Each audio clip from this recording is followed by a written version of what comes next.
This is a 2012 Ram, and we have some ABS problems. So we got some lights on in the dash there. We got ABS light on, stability control light, and the 4x4 light. Originally, this is all kind of immediately associated with the wheel sensors, or usually the first thing to look at. So I've done some front end work on here, and when I did that, I put in new wheel bearings, and the new wheel bearings came with new wheel sensors. Here's the front wheel sensor on the driver's side. When we replaced those bearings, they came with new sensors. So both the fronts are brand new sensors. That's going to be driver's side and passenger side. That wire is going to come up from the bearing there, and it's going to plug in right here. So we know that the front sensors are new. And then when I checked the rear sensor, I seen that somebody had changed the pigtails on here. And when I had taken the tape off, they had done a good job there. That was a really good connection here. Here's an example of that plug, and as you can see, somebody did a quality repair on that. That's a good connection. They sealed it up really well, taped it up. This was good. And then when we remove those sensors, and that's going to be an 8mm socket to remove that bolt that holds the sensor in. So these are both the rear sensors here. Those are both new and in good shape, so we know that's not the problem. I went online to try and find some information on the electrical system here for this ABS. I can't guarantee that this is correct for my truck. In fact, I found some conflicting information here, but when I looked it up for electrical diagrams for 2012 Ram, this is what I got. Some of the information that seems to be different than what I have on my truck is, first we'll go with this one here. That's going to show us fuse 940 amp. Now when I pulled the book out of the truck, this is what I got, and it's going to show me my fuse box under the hood here, and this is a description of those fuses. And what I'm looking for is J6. J6 is there and J7 is there. Over here, so J6 is a 40 amp green fuse, and that's for our anti-lock brake stability control system. J7, 30 amp anti-lock brakes, so one's the pump, one's the valve. And those are the two that we're looking for. So this one's listed as J6 as a 40 amp. On our schematic here, we got fuse 9 as a 40 amp. So I do believe that's the same one. Also want to refer you to M37, which is a 10 amp, and that's going to be our ABS stability control, and that's a stop lamp switch. And when we look at this one here, it says that's fuse 26. It's a 20 amp instead of 10, so that doesn't really jive. But it's going down to our brake lamp switch there, so I think that that kind of lines up as well. So far we've kind of identified that fuse and that one, and this one here, which is a 25 amp, I'm going to assume that that's going to be our 30 amp right here. So we got some conflicting information, and I do believe that this probably is not for my year of vehicle, but it does help us try and find what our problems are. When we're looking under the hood here, this is our fuse box, and that's going to correspond with our schematic that we've got here in the book. So when we look at those two fuses, this is going to be our J6, that 40 amp, and this is going to be our J7, which is going to be that 30 amp right there. And then our M37 is going to be this red fuse in here. Now what you do is you grab your little tool in the corner there, and then that's going to help you pull these fuses out and check them. Now whatever style of fuse you have, I'm going to pull those fuses and I'm going to check them. I'm going to check them with my meter here, and I'm going to set it to ohms, and then I'm going to put a terminal on each side and make sure that it's good. Sometimes you take a look and it looks like the fuse is good, but then if you check it this way, in some cases it shows bad. That's what I'm going to do. I'm going to put my two probes on either end and check that. When I check that, this is the reading I should be getting because there's no resistance and it's a complete circuit. So I'm holding the two probes together, and that's your test. So that's what it's going to be. And then when you check the fuse, you should get the same reading. And that's what I'm going to do for the remainder of our tests here. I'm going to check our runs of wire and our connections, and I'm going to be looking for that value right there to make sure we don't have any broken wires anywhere. So we've checked those three fuses and they've all checked out good. There's no troubles there. So we'll move on to the wiring now.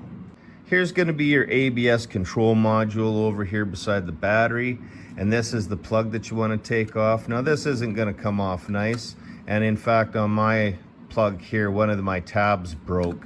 And what happens when you're moving this lever here, there's some plastic in there that gets moved with that lever. That plastic, if you take a look right in there on this side and this side, what it's going to do is it's going to slide across there and lock this into place. Now mine's broken on this side, does not work, but this side still does. So I've activated it, and as I turn that thing back, maybe you can see that moving, and then it opens it up right there. So this side still works, this side's broken over here. And that's where it's going to plug into down there. Once you got this here disconnected and you've worked at it, you're gonna have to play with it a little bit to get it disconnected. Blow everything down with compressed air as much as you can to get all the grime out of there, and just wiggle it and blow it down, and it should come apart. Hopefully yours doesn't break like mine did right there. But now that you've got it like this and we're taking a look, there's not a whole lot of pins in there. But what we're looking at is these 4 pins down here. Now I found some other information that indicated that these 2 bottom pins down here, that is going to be the green and orange and a green and light blue, I do believe. So that's going to be one of the wheel sensors. So I just cover that with my thumb. And then those other 2, I'm going to assume is the other wheel sensor.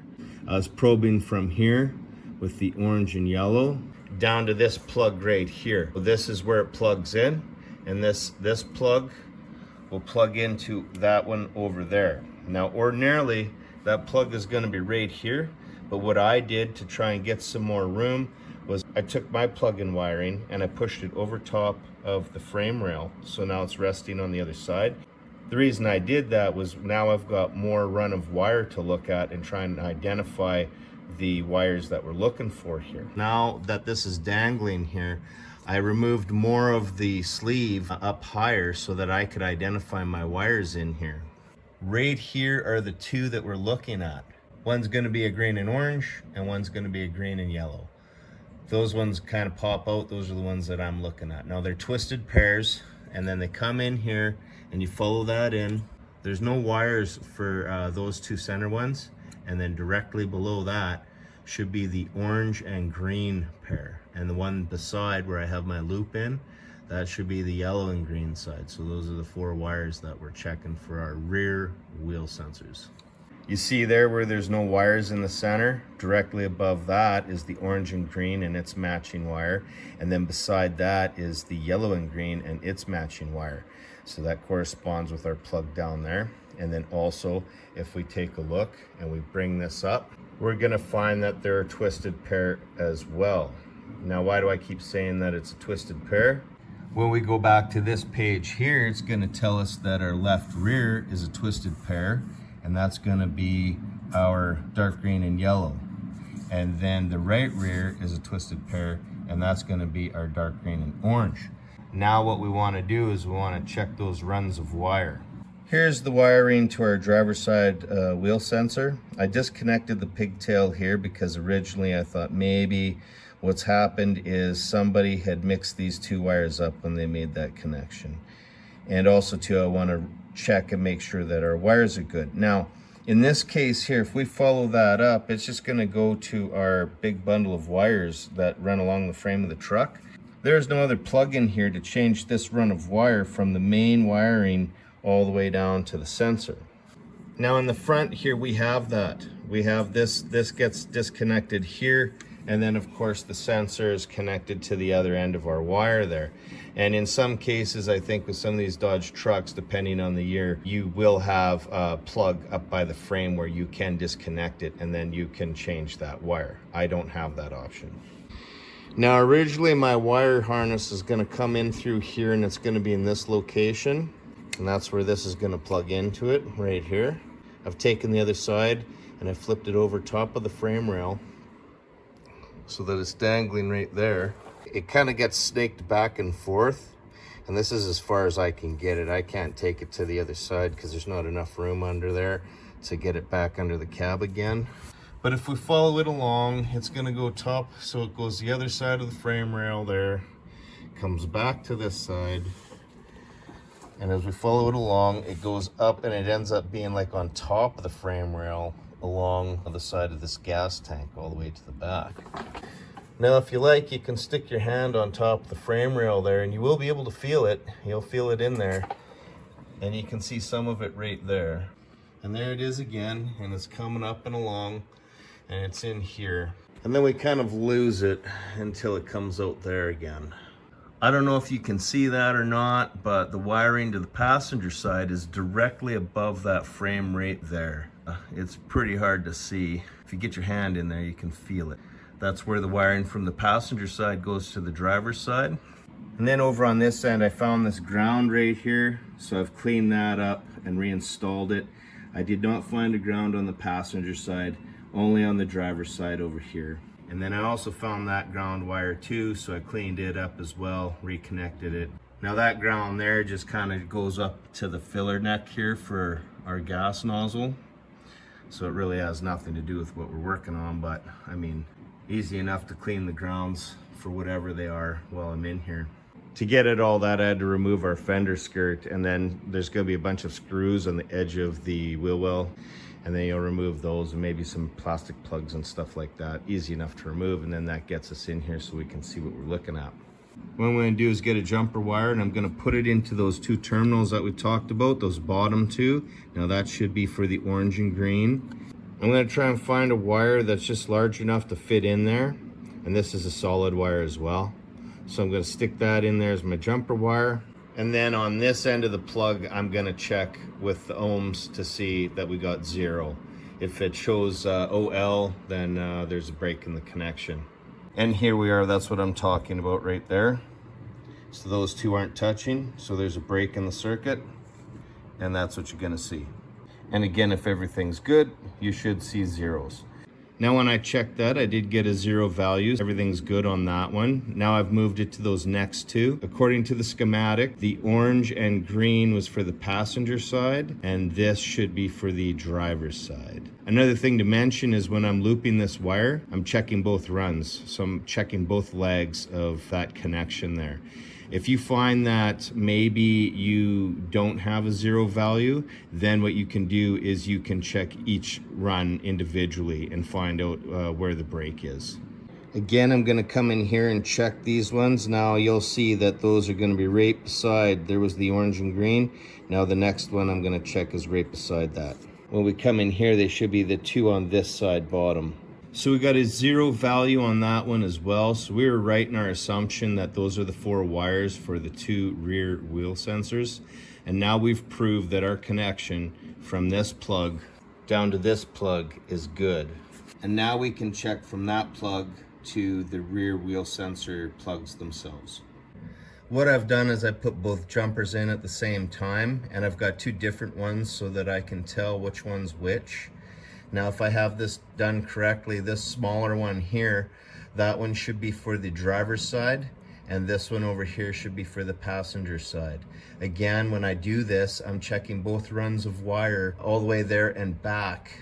And if you get a bad reading, then maybe what you need to do is take this jumper out, and then you've got to check the one run of wire itself. And in that case, what I would do is just have the same wire here, just longer, and I'd connect it to one side here, and then I'd go find the corresponding end on the plug-in for the sensor in the back, and I would check it that way for each wire individually. But I've put both these jumpers on here, check them both right away. And in this case, I'm going to put my meter probes on either wire there and check that, and it did check good. Now, because this is a longer run of wire, you might get decimal 1 or decimal 3. Those were the readings that I was getting, but it shows that there's a connection there, which shows that it's good. And then over on this side, for the passenger side, I'm going to put my probes on those 2 metal pieces in there, and I'm going to check it, and this one was good as well. And it fluctuated between 0.1 and 0.3 as well. We've proved that all our wiring is good from the front to the back. We've proved that our sensors are new and not damaged. I'm getting ready to wire our pigtail back on where it was disconnected there. I double checked with the passenger side, and on the left side here, that's going to be the green wire. And I think the other wire is like a tan color. As you look at the plug from this angle, the left side will be green and the right side will be tan. As we look at the schematic here, I don't know how crucial it is to have those correct because it's just going in and out the other way. But I want to make it the same as the passenger side, and I double checked with the passenger side to verify that, and I'm going to make it the same. We've soldered those connections and put some shrink wrap on there, and now after that we want to check that with our meter, and it checked out good. So the last thing to do here for me is I'm going to put some more shrink wrap on here to help protect these wires, and I slid them back there. Once I fasten this back together, I'll put that shrink wrap on, protect those wires, and then cover it up with some electrical tape.